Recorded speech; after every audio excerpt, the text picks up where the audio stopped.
En el departamento de Boyacá existen dos importantes productoras de vino afectados por un hongo llamado Pomoxis vitícola SAC. Estas dos prometedoras industrias se vieron afectadas por el hongo Pomoxis vitícola SAC, descubierto hacia mediados de 1986, en el cual se describe de forma imperfecta su desarrollo y reaparece en 1909 en cultivos de la vid de Nueva York.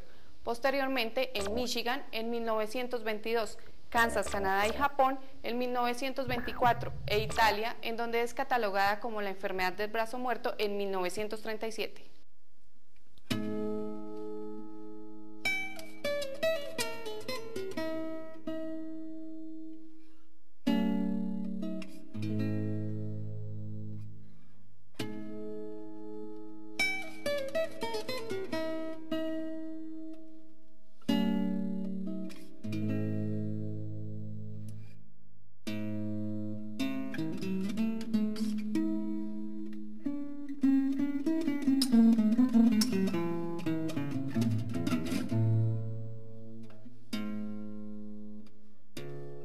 La industria vitícola en Colombia ha ido tomando importancia lenta y silenciosa gracias a pioneros que con su labor engalanan el nombre de nuestro país en el exterior. Esta prometedora industria no está ni estuvo exenta de enfermedades propias de las vides europeas. Una de ellas es el hongo Pomoxis vitícola SAC. Este hongo es un fitopatógeno, afecta principalmente a la uva, al cultivo de uva, provocando lesiones a nivel de tallo, formando necrosis y en muchos casos pues puede extenderse hasta provocar la caída de los frutos. La forma principal o los factores que promueven el desarrollo de este uvo son climáticos y cuando hay aumento de humedad. Entonces en épocas lluviosas es donde se desarrolla más el hongo. Es específico de uva, porque bueno, hay muchos fitopatógenos que afectan otro tipo de plantas, mucor, bueno, en fin, absidia u otros, pero ha sido localizado y, como mencioné, está condicionado a factores medioambientales, climáticos, que promueven su desarrollo y también de las características del cultivo de la cepa de la uva, ¿no? El viñedo de la Loma de Punta Larga es el pionero de los viñedos de los altiplanos colombianos. La loma se adquirió en 1982 y las primeras vides se plantaron en 1984. Está ubicado a 7 kilómetros de Duitama sobre la autopista que conduce a Belencito en Nopsa, Boyacá. Es considerado como el viñedo comercial más alto del mundo. Allí se cultivan diversas variedades de cepas importadas de Alemania y otras variedades francesas, produciéndose 9 tipos de vino entre tintos y blancos. Las variedades de vides sembradas en la Loma de Punta Larga se seleccionan cuidadosamente para integrarse en la mejor armonía a las particularidades del sitio. Los vinos mantienen un claro y genuino carácter varietal. Expresan la complejidad exótica del lugar por medio de notas de frutas y flores autóctonas. Las características del clima permiten obtener uvas ricas en azúcar y al mismo tiempo en finos componentes del aroma, con intensidad y tonalidad del color excepcionales. Una sólida investigación en viticultura y enología, la combinación bien balanceada de métodos tradicionales y la tecnología avanzada, el estricto respeto a las exigentes normas de calidad de la Unión Europea se utilizan para producir los vinos Marqués de Punta Larga, equivalentes, por ejemplo, a los vinos alemanes de la categoría calidad, en el caso de los de denominación de origen garantizada Valle del Sol. Villa de Leyva es un municipio ubicado a 40 kilómetros al oeste de Tunja, en el departamento de Boyacá, reconocido como patrimonio histórico y cultural.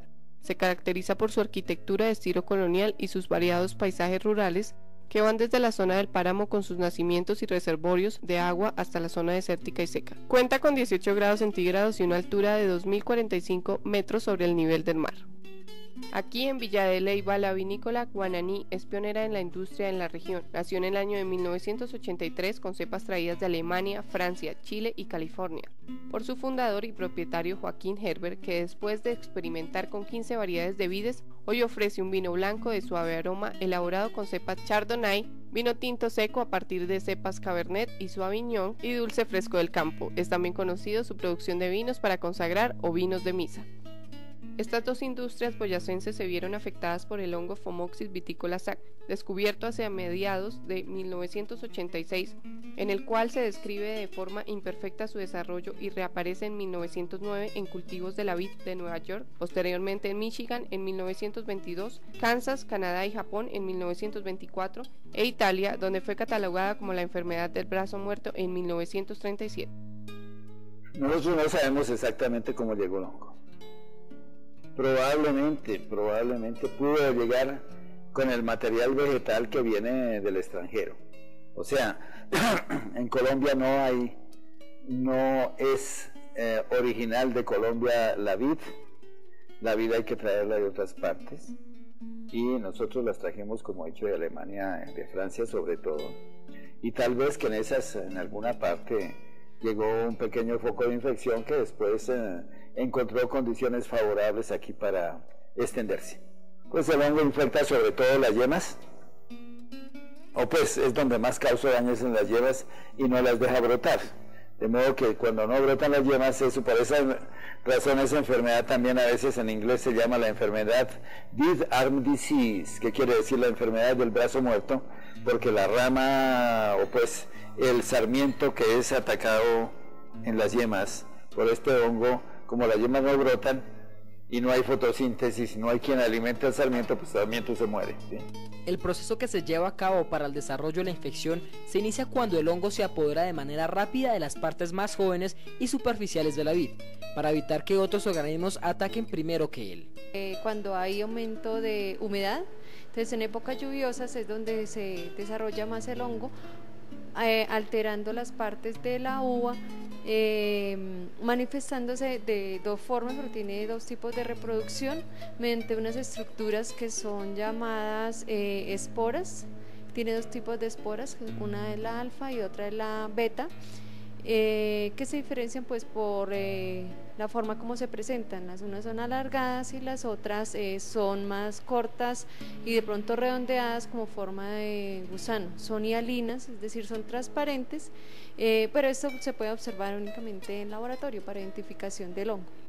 El hongo daña la capa superior de la madera de la vid, produciendo zonas blancas, las cuales en el proceso de maduración se llenan de esporas y dan origen a puntos negros sobre las mismas. Como mecanismo de defensa, la planta reconstruye el tejido muerto formando una corteza debajo de la zona afectada, capaz de impedir la profundización del hongo. Pero el patógeno sigue allí, latente, esperando el periodo de lluvias para que con ayuda de estas sean expulsadas y sean transportadas sus esporas hacia las partes inferiores de las plantas en forma de masas gelatinosas. Aquí afectan muchos hongos. Prácticamente es la plaga principal, los hongos. Entonces estamos aplicando muchos fungicidas aquí, en parte naturales, en parte químicos, para controlarlos. No, esto es un contagio con otras matas de Phomopsis. Estos están en el aire, los esporas vienen aquí y contagian a las matas y se multiplican aquí. La acción de las aguas lluvias hace que la mayor parte de las esporas queden adheridas a la base de los gajos, la cual produce un desarrollo severo del hongo en este sector, afectando así de forma muy temprana las nuevas yemas e impidiendo que éstas revienten.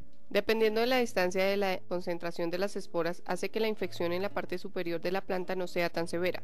Luego de 3 o 4 semanas de periodos lluviosos se observan síntomas de infección en las hojas con manchas de color café con borde amarillo. Estas lesiones producidas por el hongo pueden ser mayores si éste logra penetrar las yemas, produciendo en ellas deformaciones, muertes de las yemas y por último muerte en los gajos.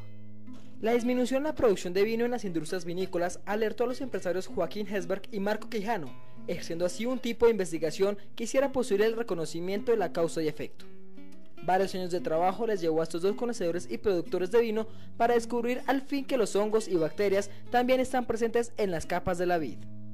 Con esta investigación se demuestra que el hongo Phomopsis viticola SAC es incentivo para que tanto productores como investigadores indaguen de forma exhaustiva cómo actúa y cómo se puede controlar este tipo de enfermedades. Se demuestra así que el clima de los viñedos boyacenses no está exento para la incubación de los hongos extranjeros y por lo contrario son más aptos para la reproducción y desarrollo del mismo. Hemos llegado al final de nuestro programa. Esperamos que nos escriban a prensa@uniboyacá.edu.co o se comuniquen a través de nuestra línea de contacto el 745-1915. Estuvo con ustedes el Grupo de Comunicación Social de la Universidad de Boyacá. Acompáñenos en una próxima emisión. Hasta pronto.